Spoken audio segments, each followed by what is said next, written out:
Hi, good afternoon. Thanks for coming today. Thanks for braving this horrible weather out here. We're very happy to have these very distinguished authors with us to talk about this very important topic. Florida, in case you haven't noticed, is on the front lines of climate change. We're the flattest state. We're flatter than even Kansas. So as the sea level rises, the sea level around three sides of our state rises steadily. It goes much further inland than it would anywhere else. We are hit repeatedly by intensifying hurricanes. The heat grows and grows even at night. So that to the point where farms are now talking about having their workers go out in the evenings to harvest rather than during the daytime. We have a frequent spread of mosquito-borne diseases as a result of all the rainfall that we suffer. So that seems like a good topic for fiction, don't you think? Which some people in Tallahassee treat as if it were fiction, but it's not. Let me, and by the way, I just have to observe that we are seated Sarasota style, two women then two men. But let me start off by asking you, Lauren, I just finished reading Matrix, and there are, even though it's set in the Middle Ages, there are hints of climate change to come in the book. Was that attempting to send a message to people, or why was that in there? There are a lot of reasons why it's in there, but one of the profoundest reasons I have is that if we're not, as artists and writers, addressing the most urgent thing of the day, what are we doing? Are we creating a distraction from climate change?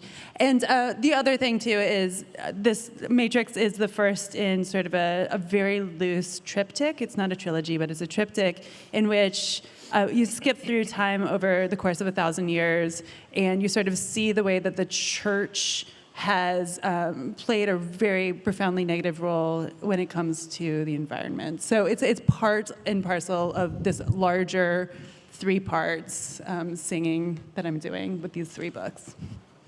Do you feel, will you be addressing climate change in each one of them? Yes, absolutely. The next one is The Vaster Wilds, which is my most recent book, and that book does also sort of address the way that colonialism and the Protestant mindset has affected particularly North America. So yeah, it does in really like sly, sideways ways, address climate change. I think that's something that fiction can do. It can, I think sometimes, and I love nonfiction, it's really hard for me to pick up a nonfiction book about climate change because, like, I'm blasted with anguish and angst when I'm reading them. But if you get to it sideways through fiction, you can sort of explore things without making people not want to pick up the book to begin with. So yeah, that's something that I'm trying to play with. Where's the happy ending in this? Yeah.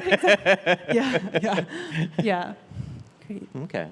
I have to confess, I'm not familiar with your work. Are you addressing climate change in your fiction? Yes, so my most recent book is called The Light Pirate, and it is set in Florida in sort of a tomorrow setting. So the sea level is rising, storms are getting worse and worse, it's getting hotter and hotter. If that sounds familiar, maybe it's today and not tomorrow. But the book spans one woman's lifetime, so the idea was to kind of start in this very familiar, grounded setting of what we're watching unfold right now, and then press fast forward and see it kind of speed up and then evolve into this landscape that is the worst case scenario. And does it get any better, or does it just keep getting worse and worse? It keeps getting worse and worse because I'm a cynic, and there's also... You mean you're a Floridian? Well, I think it's a tough balance to strike when you're writing about this head on, to both see what's here and what's coming and be honest about it, and also weave in this thread of hope and trying to find, the reason to pick up the book and like the reason to keep trying to find the solutions that we're all trying to find. So, hopefully the book does that, does both, because I think we do need both in the same package. Jeff, I have to ask, how has climate change affected the freshwater squid? Yeah, I think they're really happy about it, up to a certain temperature.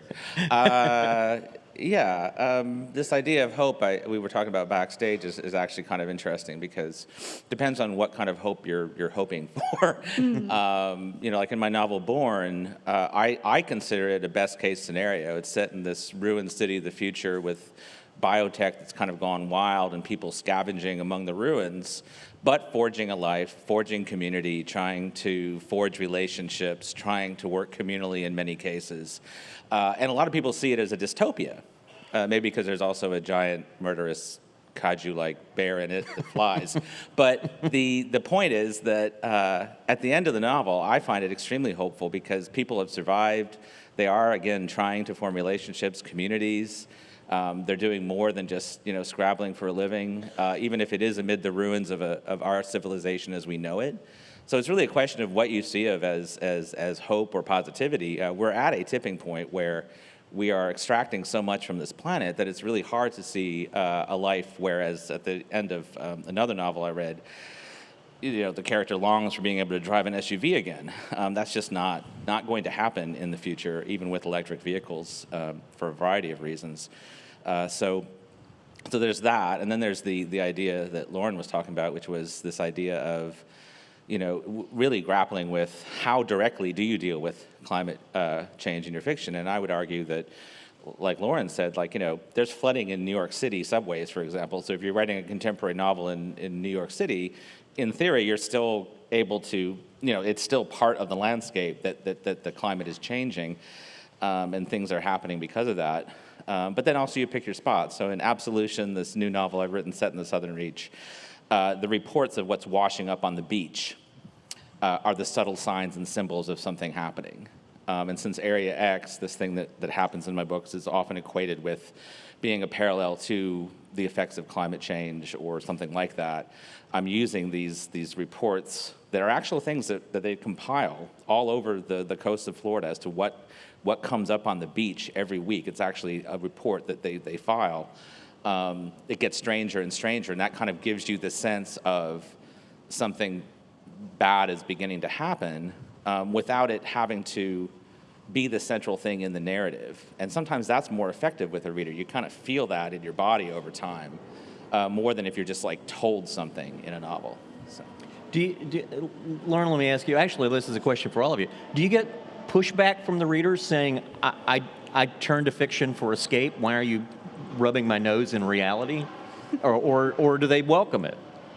Oh, well, so my books, especially the ones that deal with climate change kind of explicitly, the short story collection Florida, and then the last two books in particular, they're about other things. I think if you were to sit with a book club and say, what is this book about, they wouldn't even say it's about climate change, but it is profoundly part of my project to address climate change. We all have different modes. I think Lily is writing dystopian fiction about climate change.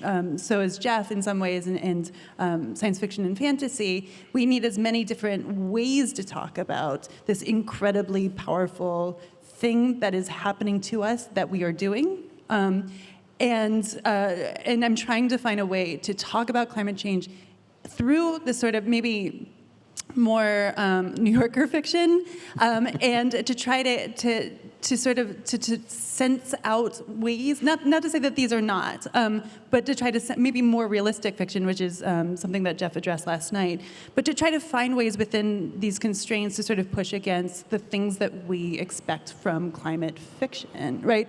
I do think to have a sort of underlying boiling anxiety, which is what I feel and what I think that the people around me right now are feeling, this almost a feeling like being a moat in a larger wave that is carrying us really fast into the future.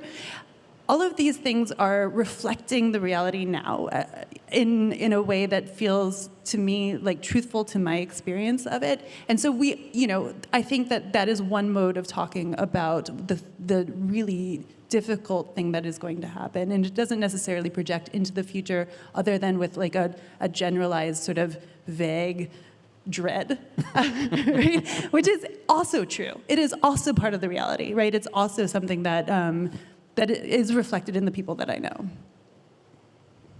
How about you? Yeah, it's interesting. I talk to a lot of readers who come up to me and say, "I read your book, but I normally wouldn't have. I don't I don't really go in for dystopian or post-apocalyptic fiction, but I was surprised that I, picked this up and I liked it." And I think that's such an interesting. I know it's going to be an interesting conversation coming out of that introduction, and I think it does speak to both this totally understandable hesitance to engage with something so difficult head on, and also the fact that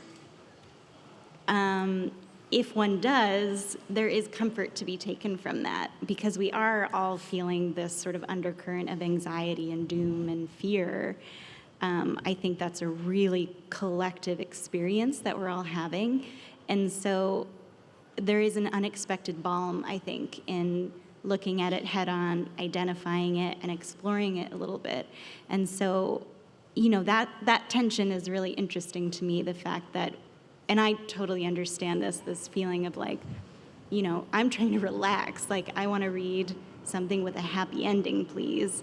I get that. And also, obviously, I'm biased, having spent the past 10 years thinking about this, but like, there's a lot to be said, too, for the comfort in engaging, with the monster under the bed, I think.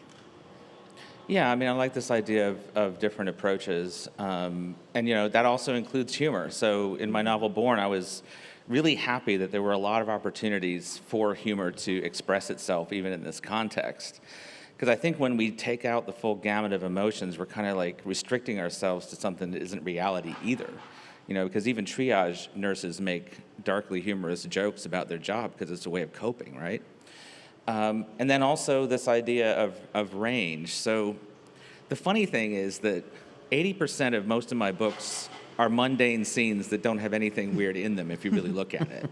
And what happens is Keep telling yourself that, man. there's eruptions.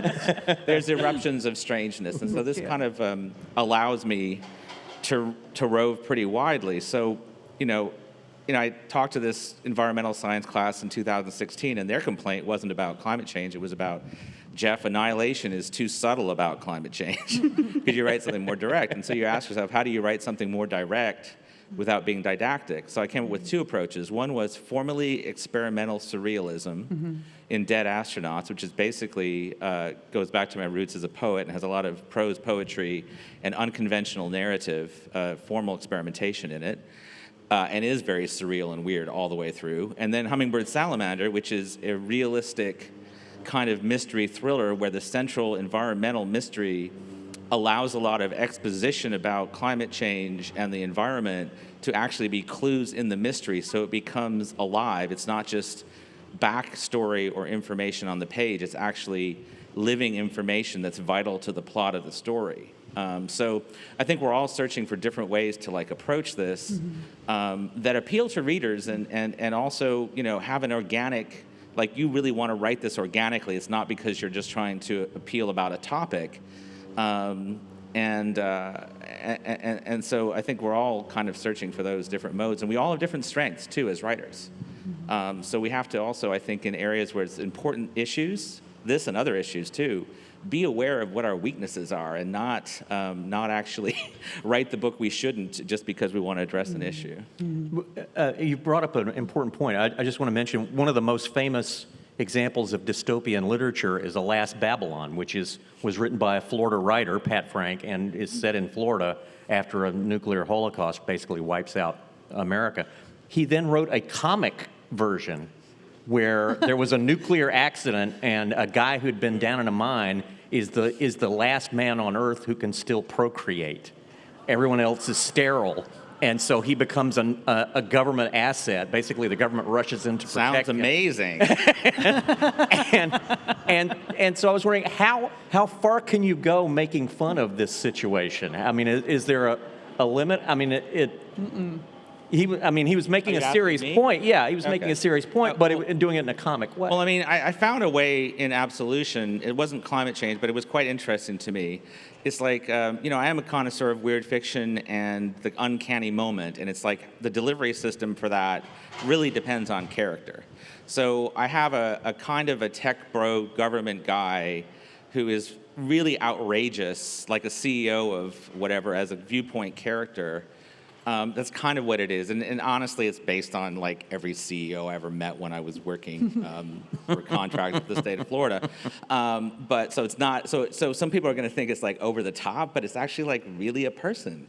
But anyway, the point was that because this person is already so outrageously, unintentionally hilarious, it allowed me to really push the barrier with regard to the weird elements of the story, things that if a more serious character would not have allowed the weirdness to get so out there. You don't even almost notice it because the character is so flamboyant to begin with. And so that got me thinking that might be an interesting way for a delivery system for stuff about climate change. Is if I find another character like that, I can get into those really out there places, but not in an experimental way, in a way that's just purely character driven. I would love to read a book that is like darkly, incredibly funny about climate change. It's a challenge. Yeah. One of you are going to do it. Like I want to read George Saunders writing deeply about climate change. How amazing would that be? Because the thing is, when you make someone laugh, they're already a step. They've come a step toward you. They've come a step toward the thing that you really want to tell them. They're listening to you. They're being engaged in the things that you're saying. So I think that would be an extraordinary feat. So do it. I can't, but you do it. Not right now, though. You have to stay and listen to this. But when you go back. Do you think it's affecting? Obviously, changing the minds of the readers is good, but how do you change the minds of the people who make policies? Kidnap them. There's your comedy. I don't know. I think if we had an answer to that, the world would look different. I think saying it again and again and again maybe might help. Saying it in 1,000 different ways. I do think, like, look at the destruction that we've wrought as a collective. We're pretty powerful when we all are doing the same shit. So what could we do if, we aimed that in a different direction? That's all I can really come up with. I have an idea. Sorry, Jeff. Oh, no, okay. We need to take the money out of politics, and therefore people will be in politics who actually give a shit about the people around them and about the world, right? They wouldn't be in it for the wrong reasons. So we got to get money out of it. We've got to reverse the last 30 years of the Supreme Court. I've been kind of cynical over my career about the effects of fiction on readers and on policy. And I've also said specifically, because sometimes you hear this thing about science fiction writers should be writing policy. No, experts in those areas should be writing policy. But there's not much overlap. But the thing I was going to say is that there's a subsidiary effect, right? So after Annihilation came out and was such a huge hit, I was suddenly speaking to English departments. I was suddenly actually in the political sphere being able to have some kind of an influence. So one thing that I say, and it's very self-serving, is just simply, when you buy my books, this is what you are buying into. This is what you're allowing me to do. You're allowing me to get involved in local politics. You're allowing me to write that article I did on Time about Florida this year for The Nation, those kinds of things that are different from my main writing of the novels. And so that's, and also usually a percentage of my novels' royalties go to environmental causes, so that's a direct pipeline, but it is subsidiary to the actual effect on the reader. And I don't know how much it influences policy, but if you want to know that in buying my books, I'm able to go off on local politicians in Tallahassee all the time, then, buy my books. Maybe if you could write something where the effects of climate change include lowering lifts in people's boots. Maybe that would. Well, I mean, I'm writing a ravine novel series that does have a lot of politicians that will be very recognizable to people in the state and also in Tallahassee. So maybe that'll have some effect. Okay. Ooh, you're going to get sued. Can you edit that out of the stream? It's on the record. Too late. Thank you so much, Laura. So helpful. All right. Is this a good time for us to start taking some questions from you guys? Great. If you have a question, please stand and we'll bring the mic to you. When looking at issues of climate change, one of the biggest burners of fossil fuels is the military. I would just wonder if anybody ever touches that. This is not my purview. I think didn't know. this is actually something that's a huge problem, like in Hawaii, where they have very delicate and a lot of endangered species for various reasons, and they've just had to deal with naval bases that have been contaminating the water supply and everything. So it's not fossil fuels, but it's also like all these other things we don't think about. I guess the only good thing there is that the thing about a monolith that's top down is, in theory, you can flip that switch pretty quickly. But there's no pressure on anyone to do it because it's seen as anti-patriotic. So it's a huge deal. It's like the Russians, too. Like in Siberia and other places, they have bases that are incredibly polluting beyond anything you can possibly imagine. And so when we think about the causes of climate change, we really have to factor in all these hidden things that may not necessarily be factored in. You know, when China builds a belt and whatever road right through the Himalayas, and it's good for commerce, well, that's also a huge carbon thing that they don't necessarily add in when they talk about China turning to solar, for example. And the same thing happens here, the same thing's happening in Sri Lanka and other places.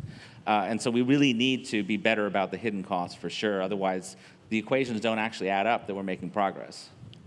Let me just mention quickly, by the way, that a certain Palm Beach club owner was ranting about the military switching to electric tanks, and the military had to announce, no, we're not switching right away to electric tanks, but we're trying to convert a lot of our vehicles to electric so that we're not as dependent on fossil fuels and on the countries that extract those. So thanks to him, I actually learned something good. Isn't that nice?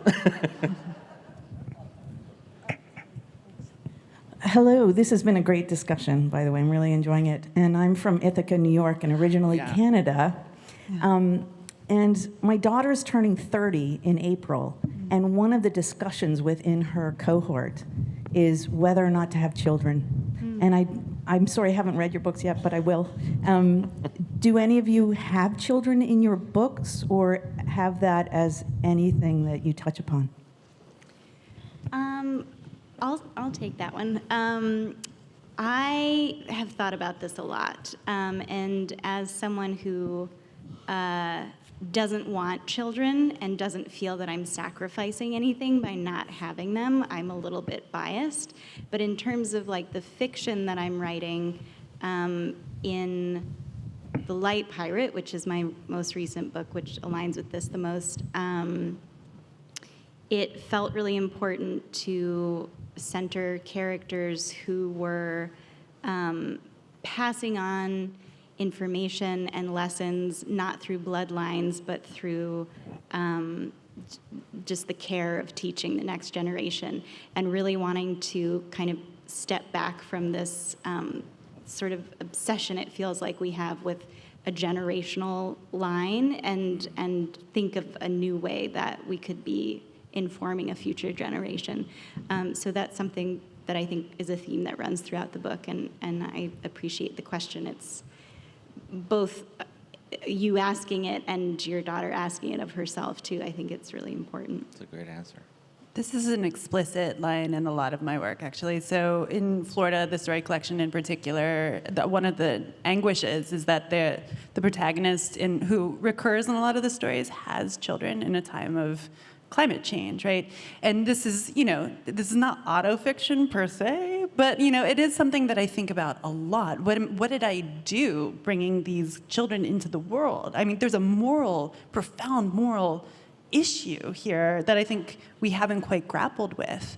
And my second novel, Arcadia, it came directly out of this experience too, of being pregnant and seeing sort of the subtle degradation of the world, and not subtle, unsubtle, and sort of anguishing, feeling really anguished about it. So, I don't think that fiction is supposed to come up with answers. So fiction is supposed to ask questions that beget other questions, so that you pick up a work of fiction, a novel or a short story collection, and you end up at the end with questions, right? Like breeding in the night, like gremlins.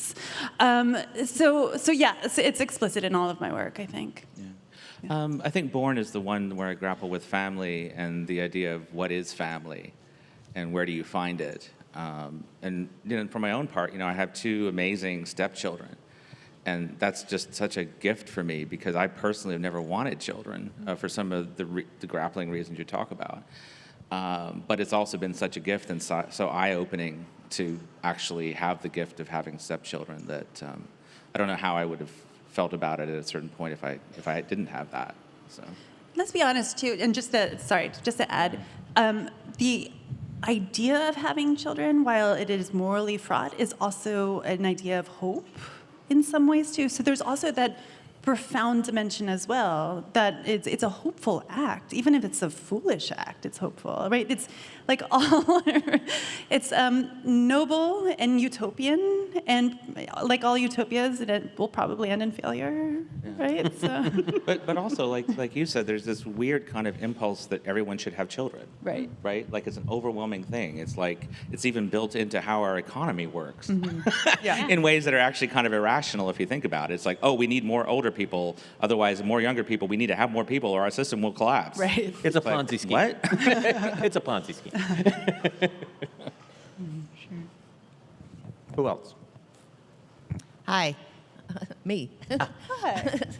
Lily, I was wondering where the title of your book, The Light Pirates, came from. I'm one of your readers of whom you spoke, who normally doesn't read science fiction or dystopian fiction, but your book was so believable that it was a not too distant future, with the increasing hurricanes, with sea level rise, with the crumbling of the infrastructure, and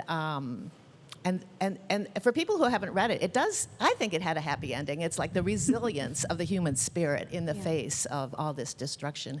But anyway, so The Light Pirates, was that a title that you thought of while you were writing it, or did your publisher suggest, or your editor, or where did that come from? Yeah, the title was on my mind. Thank you for the question and for the comment. That's really kind of you. The title was on my mind since from the beginning of starting to work on it, and actually, in the book, it centers a few characters who are linemen, so who work on electrical lines. And I had it in the back of my head that pirating electricity would be something that would come up in the later sections of the book as the infrastructure starts to collapse in Florida.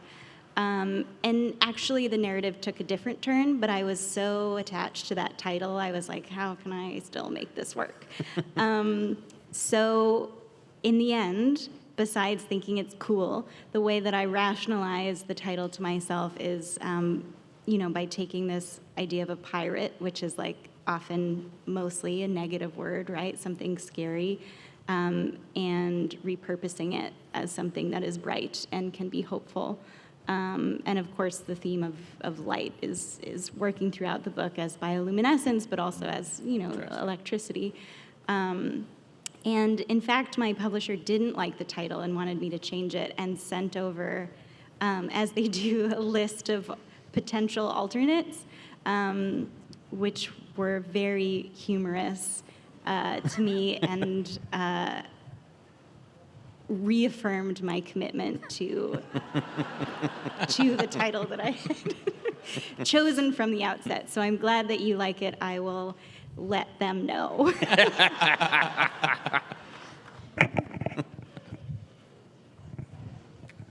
One more question about Light Pirate, please. And I do want to mention that our book club read it here in Key West, and we all loved it, and we've shared it with everyone. I wanted to ask you about Phyllis, who was one of my favorite characters, because she represents, to me, a little bit what it's like today to be so alarmed, but but at the same time look like a freak when you're trying so hard to live a life that doesn't affect global warming. Yeah. It is so difficult now to live that kind of life in the way our current society is set up.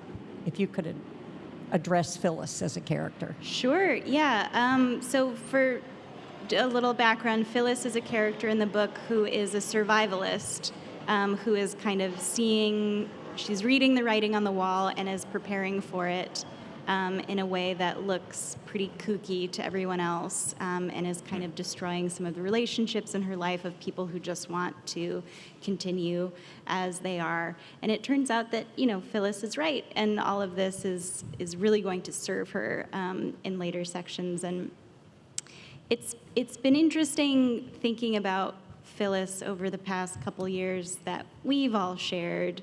I think prior to the pandemic, the idea of having a very well-stocked pantry might seem a little bit, do we really need that? Like, I definitely gave my dad a lot of grief for preparing for Y2K, if you'll recall. That was an easy joke to make because nothing happened, right? But when the pandemic hit, it didn't feel funny anymore because he had everything that one could need and I did not. So I think that, we're seeing in real time sort of a shifting of the tides in terms of like, it's not weird to be prepared for things to go wrong. Things have been going terribly wrong. And perhaps there's wisdom in like taking that seriously. Yeah. We have a question over here.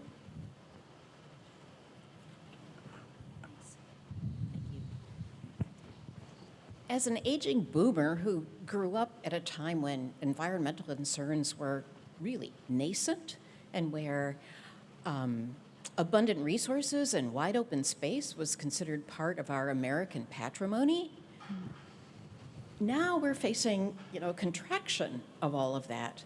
And I wonder if fiction, dystopian or not, is going to deal with the issue of what happens when the seas rise, the air fouls, the space in which we have to live contracts, and how privilege is going to play a part in who gets to hire land first, and what that does to our sense of culture and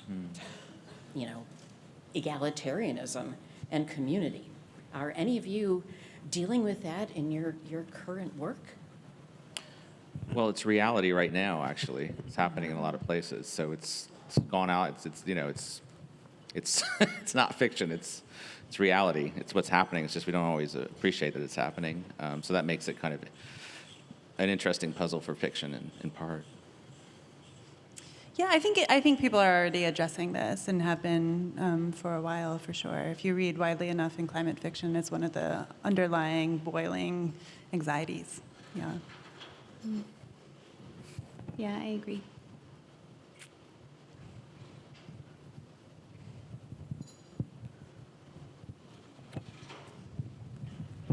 Hi, Wesley.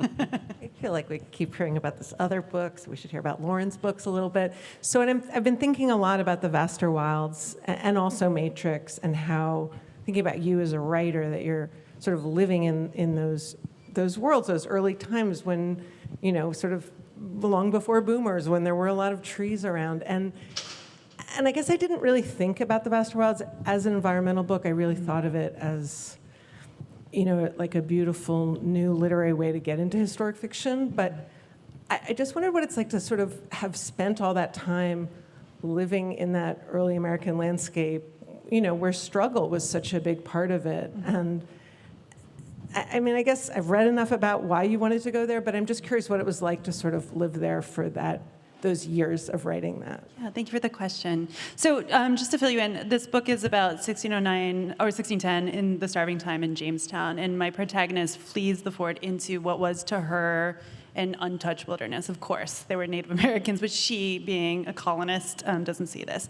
So I had two concerns about climate change when I was writing this. I think when we think of climate fiction, we often think of things going into the future, right? Like what will happen. But I was really interested in tracing how we got to where we are. The threads bringing us to this pivotal, crucial point in the history of humanity and the world, right?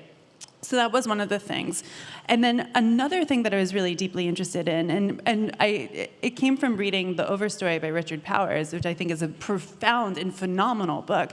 But the idea of de-emphasizing the human at the center of our storytelling about the world, right? So what that book does so beautifully is it sort of sets trees at the center of narrative. It de-anthropomorphizes the narrative, period. And so over the course of the book, as this girl is sort of running through the forest, through the winter, into the spring, and she's losing her culture out of just sheer desire to survive, she's also starting to lose her sense of human,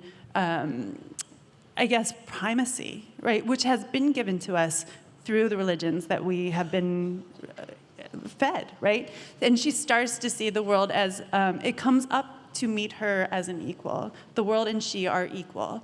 And I believe that this is an urgent thing to tell people, an urgent thing to think about in terms of climate change, to see, the porpoise out there as equal to me, right? To see this ant as equal to me. It sounds very Buddhist, but if we start to see ourselves as less at the top of the pyramid and more at the same level, then we're going to start to treat the world as though it's full of our siblings, right? We won't do the things we're doing to it now. Those are my two concerns. Thank you for that question.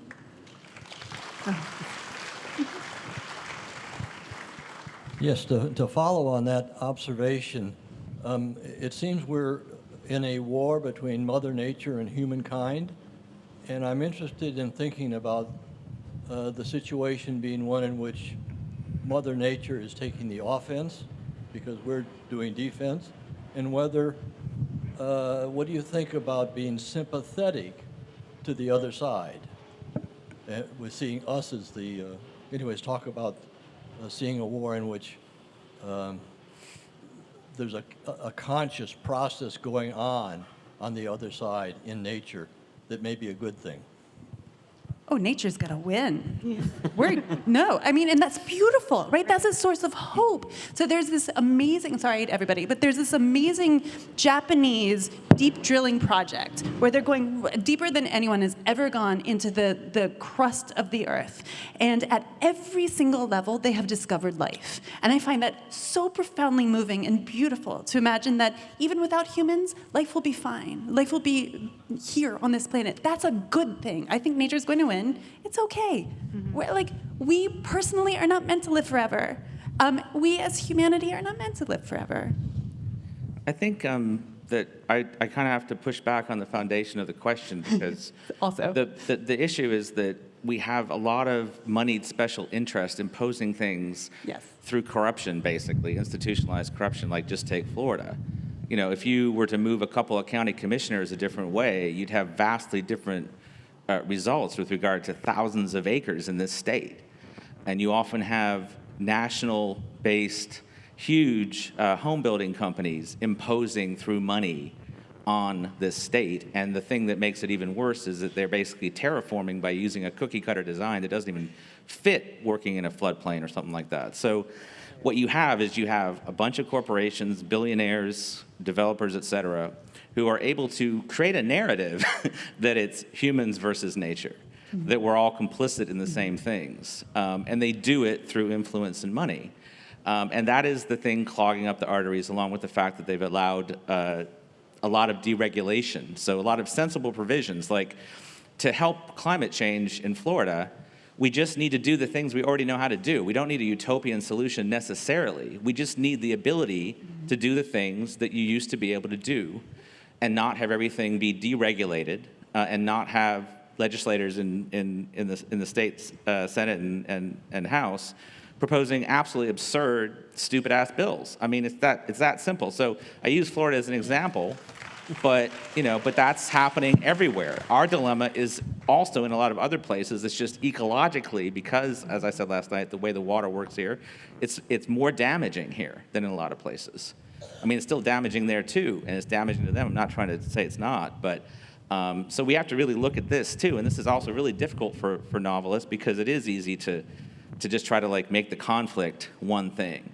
But we have to layer in all this stuff if we want to try to be realistic about it. And that's kind of the challenge you grapple with.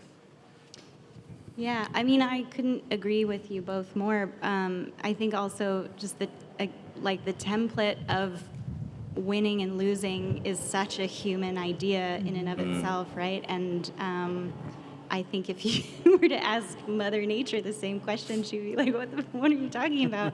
Where I'm just, well, I don't need to personify Mother Nature, but in some ways it's purely of our own imagination, right? That idea that there's even a conflict at all. It's just the world unfolding as it's always done and always will. And I want to just add that, geologic time can be a real comfort. Literally in millions of years, things will be better, but it's no comfort for the wildlife getting slaughtered now, whose concept of time is very different depending on their life cycles. It's no comfort at all. So sometimes I feel like it's a trap, because it allows us to think of a better future well beyond us, that then allows us to somehow take what's a false comfort for what's disappearing around us. So it's a tough thing. It's both. It can be both things, a trap and actually a useful comfort. I wonder if the three of you could share with us quickly the origins of your environmental sensibilities. That's Jack E. Davis, Pulitzer Prize winner. Go ahead. That's such an interesting question. I don't know why I feel so caught off guard by it. I guess my answer is I grew up in a really rural place, and I was a really lonely kid, and I spent a lot of time by myself in the woods, just wandering around, poking at mushrooms and lichen, and imagining stories as I was walking and sitting and finding all of this weird stuff out there. And I guess it's probably just that simple. It was just a childhood experience. Well, I mean, I think for me it was just simply, I grew up in Fiji. My parents were in the Peace Corps, and the biodiversity there was just off the charts. And you were not separate from nature, so to speak. You were always in it. And it was really a shock to come back to Ithaca in the middle of winter, which is what we did for 2 years. And my dad was at Cornell. And even though that is actually a biodiverse place, it didn't strike us as such at the time. So those kinds of contrasts, I think, and contradictions kind of caught in my mind. I also was a birder from very early on, and there was this weird morphing where I got sick of keeping birding lists, and I started telling stories as age 9 about the birds that I was observing, and those became fictional stories. So the environmentalism was kind of intertwined with wildlife to some degree. And it's hard to say. I mean, I guess I would also say spiritually, to be brief, I find nature very spiritual for me. I'm not very organized religion-ish, but I do find some spirituality in that. Yeah, I would say that I'm like both of them. I was a forest child as well. I would come home in the summer after spending all day in the forest with the same stick in my hair for 3 months. And, I'm also Thoreauvian in some ways too, where, it is a profoundly transcendental experience to be in nature for long enough that you do feel the sense of the dissolution of the self. You start to feel like this interchange, what Emerson called, transparent eyeball, right? So he's out in the woods, and then he starts to become like a transparent eyeball, and he's feeling God, and he's feeling God within him, and he's feeling God without him, and it's this beautiful transcendent experience. And so I feel that often. I live in the summer in New Hampshire, and I go for these extremely long runs and hikes where it's just me and the bears, and there's always this moment of just brief transcendental loss of ego and self in nature, and then you come back to the self at a certain point. But it's spectacular, yeah. I have a question, actually, if I may, for both of you, whose work I'm such a fan of. I feel like you both, in such different ways, are writing fiction that I imagine would be somewhat taxing to tackle as the writer. And, you know, spending years on a book and revisiting this really taxing environment day after day. And I'm curious how you take care of yourself within that project, and whether you're taking care of yourself in order to take care of the reader, or vice versa. Like, how do you balance the tax? Go ahead. Oh, okay. Yeah, it's a tough, it is tough. I'm not going to say that being a writer is tougher than other professions, and when you're dealing with this thing, there's a lot of professions that are a lot worse, and especially if you're, I talk to a lot of environmental scientists, and, it's really tough. Because it's so integral to their work. You can step away from it as a writer. But what I would say is that in terms of self-care, it's literally been the rewilding project in our yard, where we had a bunch of invasive plants and trees, and over the last 5 years, we planted over 500 native plants and trees in the yard, and seen such a wealth of wildlife. I mean, ours is the most wooded property on this little ravine, and this time of year, you would not believe the bird life. There are thousands of birds in our half acre. It's crazy because there's so much food. But the point of that is simply that I came to the realization, two realizations. One, that a cardinal's lifespan is 6 years, and I can, through the rewilding, I can make that cardinal not know there is such a thing as climate crisis. So there's something about living in the moment and doing work like that and doing the actual planting that is really restorative. So it is also kind of like a stress response. So like if someone cuts down a tree elsewhere in the neighborhood, I rush out to the native nursery and I plant something else in our yard. So it gets a little, obsessive, whatever, compulsive something a little bit, like it could get, Anne can attest. That helps. But it is really tough to live in that world, and you just have to live with grief sometimes. And because you have to do a lot of research too sometimes, and that is like temporarily being in the shoes of like a marine biologist or something. It's tough. It's a good question. That's great. Good job. I try, mine is just really just like basic. I make a citadel of my time. That's it. And so I wake up in the morning and I'm still sleeping when I start to work. And so every single morning at the same time I sit down to work. That time is the time that I have to devote to this thing that is really hard on the soul, but it's also soul expanding at the same time. And then when that is over, the rest of life happens, and it's not like the work is not interdigitated with the rest of life. It is, but it's its own space where genuinely my moral brain doesn't exist, my intellectual brain doesn't exist. It's just storytelling brain for years until the book is done. It's different. So I'm sorry, but I'm going to have to ask that you answer the question if you don't mind. Oh, no, this is why I asked you, though. Tough. God damn it. Well, I really like both of those answers. I'll start there. I think that I'm asking because it's something I think about and I'm figuring out, and maybe trying different things. I wish I had a backyard that I could rewild. That sounds really beautiful. I don't. You can plant trees in ours if you want. Oh, okay. I would love to. Jeff VanderMeer invited me to his home. It's on the record. I live in an apartment and in a really busy city. I live in Los Angeles, and I obsessively keep houseplants and tend to them very delicately and speak to them sometimes, and that makes me feel a little bit better. I have an animal that lives with me that I take care of. She is a cat, and I think that offering care to the things that are living around me, whether those are plants or animals or people, helps definitely, and feeling that reciprocity of of care being bestowed upon me and offering that to other living beings is something that kind of helps dull the ache, I guess. That's all the time we have for questions. Thank you. Thank you. Thanks very much for joining us today. Please go buy all the books.